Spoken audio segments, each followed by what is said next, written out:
और वहीं देखिए दिल्ली पुलिस को एक संदिग्ध कार की तलाश है। लाल कलर की इको बताई जा रही है। लाल कलर की इको स्पोर्ट्स कार की तलाश है। दिल्ली पुलिस की 5 टीम्स जो है कार की तलाश में लगी हुई हैं। आतंकियों के पास i20 के अलावा एक और गाड़ी थी। चांदनी चौक पार्किंग में भी साथ थे आतंकी। ये बड़ी जानकारी जो है मिल रही है। पहला मालिक देवेंद्र बताया जा रहा है। i20 कार की ओनरशिप भी देवेंद्र के नाम। पुलिस देवेंद्र की जानकारी निकाल रही है। सभी कार डीलर वर्कशॉप से संपर्क किया जा रहा है। इको स्पोर्ट्स कार के रंग बदलने का भी शक जताया जा रहा है। यूपी हरियाणा पुलिस को भी अलर्ट कर दिया गया है। कार का नंबर भी आपको स्क्रीन पर दिखा रहे हैं, DL10CK0458। इस कार को ढूंढा जा रहा है। उमर उन नबी के नाम से रजिस्टर्ड है कार। उमर इस कार का दूसरा मालिक है। पहला मालिक देवेंद्र बताया जा रहा है। i20 कार की ओनरशिप भी देवेंद्र के नाम है। पुलिस देवेंद्र की जानकारी निकाल रही है। सभी कार डीलर और वर्कशॉप से संपर्क किया गया है। इको स्पोर्ट्स कार के रंग बदलने का शक है। हरियाणा की पुलिस को भी अलर्ट मोड पर रखा गया है। तो दिल्ली पुलिस को एक संदिग्ध कार की तलाश है। लाल कलर की इको स्पोर्ट्स कार है जिसे ढूंढा जा रहा है। दिल्ली पुलिस की 5 टीमें कार की तलाश में। आतंकियों के पास i20 के अलावा एक और कार भी थी। चांदनी चौक पार्किंग में भी साथ थे आतंकी। ये बड़ी जानकारी बता रहे हैं। 5 टीम्स लगी हुई हैं। कार को ढूंढा जा रहा है। आतंकियों के पास एक और कार थी। तो i20 कार थी जिसमें ब्लास्ट हुआ है। और इसके अलावा एक और कार है जिसका यहाँ पर जिक्र हो रहा है, eco sports car. Red colour की कार है। कार का क्या कलर चेंज हुआ है इसका भी शक है पुलिस को। ये भी देखा समझा जाएगा। इसके साथ साथ इस कार को ढूंढने के लिए दिल्ली पुलिस की 5 टीम्स निकल चुकी हैं। इसके जो दिल्ली के दोनों ही बॉर्डर, हम बात करें हरियाणा की या फिर बात करें उत्तर प्रदेश की, दोनों ही स्टेट की जो पुलिस है उन्हें भी यहाँ पर अलर्ट मोड पर रखा गया है, अलर्ट कर दिया गया है। और दिल्ली धमाके से जुड़ी बड़ी खबर साझा कर ले आपके साथ। शाहीन के कानपुर कनेक्शन पर एक्शन। शाहीन के पूर्व पति जफर हयात से पूछताछ हो रही है। जफर हयात से 3 घंटे पूछताछ की गई। शाहीन के बेटा बेटी से भी पूछताछ। शाहीन से जुड़े सभी लोगों से पूछताछ, जांच जारी है। कानपुर कमिश्नरेट ने स्पेशल टीम गठित कर दी है। तो शाहीन के बेटा बेटी से, बच्चों से भी पूछताछ। हालांकि एक्स हस्बैंड कह रहा है कि बच्चों से कोई मतलब वो नहीं रखती थी, लेकिन सभी से पूछताछ होगी, गहनता से पूछताछ होगी। जो भी शाहीन से मतलब रखता था या फिर उसका परिजन था, जानकार था, सभी को जांच के घेरे से गुजरना होगा। सभी से बातचीत होगी, पूछताछ होगी। और कहीं भी अगर पुलिस को ऐसा लगता है कि वो जो स्टेटमेंट दे रहे हैं वो सही नहीं है या फिर टाल मटोल कर रहे हैं, कुछ छुपा रहे हैं, तो कड़ा एक्शन भी हो सकता है। तो देखिए दिल्ली कार ब्लास्ट के बाद डॉक्टर शाहीन का नाम सामने आया है। उसके तार कानपुर से जुड़े हुए हैं। कानपुर में एटीएस और एनआईए ने शाहीन के करीबियों से पूछताछ की है। इस मामले में कानपुर के जॉइंट कमिश्नर ने क्या कुछ कहा है, आपको बताते हैं।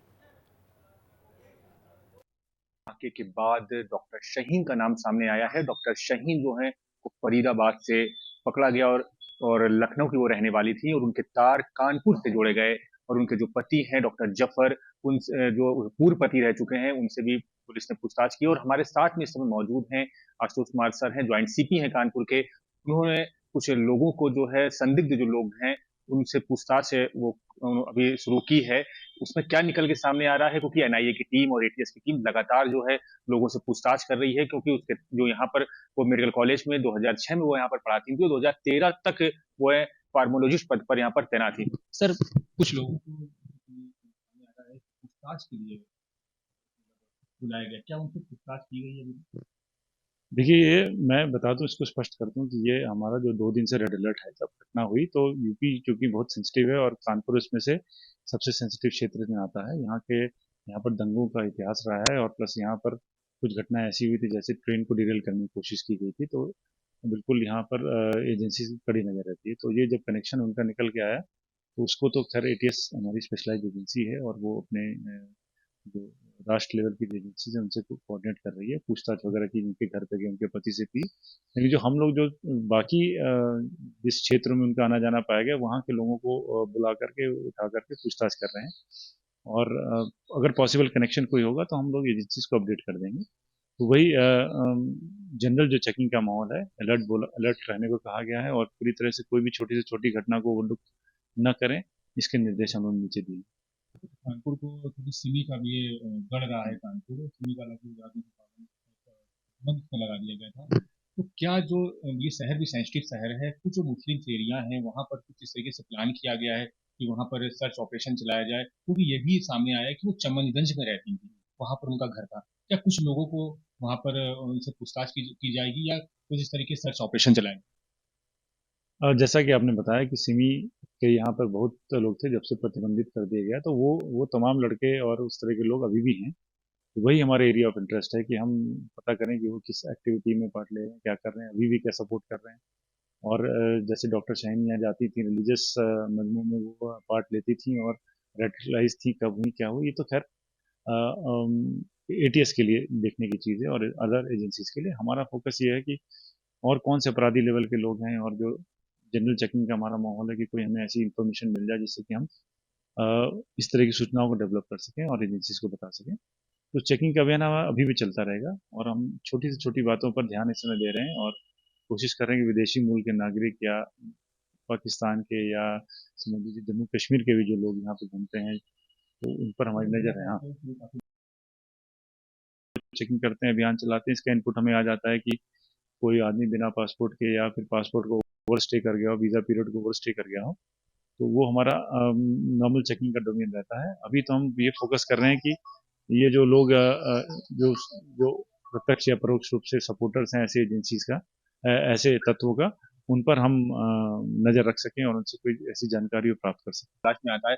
उस पर एटीएस से की टीम काम कर रही है, एनआईए की टीम भी लगी, कुछ खुफिया एजेंसीज जो उस पर लगी हुई हैं और जैसे भी कुछ मामला सामने निकल के आता है उसको बताया जाएगा। संगर लाला के साथ ऋषभ सिंह, हिंदी खबर। तो एटीएस एनआईए की छानबीन लगातार चल रही है और लगातार पूछताछ हो रही है। खासतौर से ये जो 4 किरदार हैं, इनसे जुड़े जो लोग हैं, जो इनके परिजन हैं, जो इनके जानकार हैं, इनके आस पड़ोसी हैं, उन सभी से पूछताछ हो रही है। और देखिए एक और अहम बात, शाहीन का नाम सामने आने के बाद खुफिया एजेंसी अलर्ट मोड पर आ गई है, अलर्ट हो गई है। एनआईए और एटीएस ने कई लोगों से पूछताछ की है, शाहीन के करीबियों को पूछताछ के लिए बुलाया गया है। सही जानकारी नहीं देने पर कड़ी कार्रवाई होगी, जॉइंट कमिश्नर ने कह दिया है। आशुतोष कुमार ने प्रेस कॉन्फ्रेंस कर इन्फॉर्मेशन दी है। जॉइंट कमिश्नर ने बताया कि 9 संदिग्ध लोगों से पूछताछ हो रही है। अगर पूछताछ में ये लोग सही जानकारी नहीं देंगे तो इन पर भी एक्शन होगा, कड़ी कार्रवाई होगी। तो शाहीन का नाम आने के बाद उसके जो नजदीकी लोग हैं उनसे पूछताछ। मैंने बताया जो भी संदिग्ध लोग हैं उनकी ट्रेल कानपुर से जो जुड़ रही है डॉक्टर शाहीन के माध्यम से, तो हम लोग ये पता लगाने की कोशिश कर रहे हैं कि और इस तरह के कौन लोग हैं। और आपने जानते हैं कि पूर्व में भी यहाँ कई घटनाएं हुई जिसके कि लोग मुकदमों में इन्वॉल्व थे और वो सब थे, उस तरह के लोगों पर भी हमारी सतर्क नज़र है क्योंकि क्या एक्टिविटीज़ चल रही हैं। हाँ, उनके नाम मैं बता नहीं सकता, लेकिन जो एजेंसीज हैं वो हम लोग के टच में है, सीपी सर को इनपुट्स दे रहे हैं, उसी क्रम में कार्रवाई कराई जाएगी। ओवरग्राउंड एक्टिविटीज़ भी है, बहुत सी कोवर्ट एक्टिविटीज़ भी, उसके बारे में मैं डिटेल्स में नहीं बता सकता। डॉक्टर शाहीन से जिनसे मुलाकात करनी थी उन सबसे भी पूछताछ करने की कोशिश की जा रही है। हाँ, जिसका बिहेवियर सस्पिशियस होगा, जो बाहर जा रहा है, अंदर आ रहा है, देश के बाहर जा रहा है, ऐसे लोग निश्चित ही शक के घेरे में आते हैं। तो पूछताछ करके हम लोग अपने बेसिक जो हमारी पुलिसिंग है उसको करने का प्रयास कर रहे हैं। दिल्ली में हुए कार ब्लास्ट के बाद डॉक्टर शाहीन का नाम सामने आता है। डॉक्टर शाहीन जो है उनके तार कानपुर से जुड़े जाते हैं। फरीदाबाद के इस मॉड्यूल में वो एक अहम हिस्सा मानी जा रही हैं। बताया जा रहा है तब कि डॉक्टर शाहीन जो है कानपुर के मेडिकल कॉलेज में 2006 में वो यहाँ पर नौकरी करती थी, फार्माकोलॉजिस्ट थी और वहां पर फार्माकोलॉजिस्ट के पद पर, असिस्टेंट प्रोफेसर के पद पर वो यहाँ पर नौकरी करती थी। 2013 तक वो यहाँ पर रही हैं। मैं इस समय मौजूद हूँ, इस समय केपीएम हॉस्पिटल है कानपुर का, आप देख सकते हैं। यहाँ पर उनके जो पूर्व पति हैं डॉक्टर जफर, वो यहाँ पर नेत्र सर्जन है। यहाँ पर जब डॉक्टर शाहीन का नाम आता है तो डॉक्टर जो जफर हैं वो भी जो है सामने आते हैं, मीडिया उनसे भी पूछताछ करती है तो पता चलता है कि हाँ वो उनके पति थे और करीब 2003 में उनकी शादी हुई थी और 2012 में उनका तलाक हो गया था। डॉक्टर से जब बात होती है, डॉक्टर जफर से जब इस पूरे मामले में बात होती है, क्या डॉक्टर शाहीन का नाम सामने आया है, तो क्या तो उन्होंने साफ पहले तो उन्होंने मुकरने की कोशिश करी कि नहीं, इस तरीके से जब वो मेरे साथ में रहती थी तो वो इस तरीके की कोई भी गतिविधियों में वो शामिल नहीं थी। हालांकि डॉक्टर शाहीन 2013 के बाद से अचानक जो है जेएसवीएम मेडिकल कॉलेज से वो चली गई थी। उसके बाद वो 7 साल कहाँ रही किसी को नहीं पता। डॉक्टर जफर को भी इसके बारे में जानकारी नहीं। वो कह रहे थे जब तक वो मेरे साथ रही अच्छी तरीके से रही, लेकिन वो उन्होंने एक अहम बात ये बताई कि यूरोपियन कंट्री वो जाना चाहती थी, वहां पर वो सेटल होना चाहती थी। उन्होंने हमसे भी कहा था कि आप यूरोपियन कंट्री चलिए, लेकिन मैंने मना कर दिया था। लेकिन जब वो तलाक की बात उनसे कही गई तो उन्होंने कहा कि हमारे ऐसे कोई मतभेद नहीं थे, लेकिन उन्होंने उनका मन था तलाक लेने का, उन्होंने ले लिया। हालांकि जो है कानपुर में एटीएस की टीम और एनआईए की टीम जो है यहाँ पर लोगों से पूछताछ वो कर रही है और लोगों से पूछताछ की भी है। करीब 9 लोगों को, संदिग्ध लोगों को, जो डॉक्टर शाहीन के करीबी थे कानपुर में, उनको पुलिस ने उठा लिया है और उनसे लगातार पूछताछ की जा रही है। प्रेस कॉन्फ्रेंस करी है, ज्वाइंट कमिश्नर जो है आशुतोष कुमार ने अभी प्रेस कॉन्फ्रेंस करी है और प्रेस कॉन्फ्रेंस में उन्होंने कहा है कि उन लोगों से पूछताछ हो रही जो उनके करीबी थे। यदि कुछ भी सामने निकल कर आता है तो जो है आगे इन पर एक बड़ी कार्रवाई की जाएगी। कमिश्नर संकलाला के साथ कानपुर से ऋषभ सिंह, हिंदी खबर के लिए।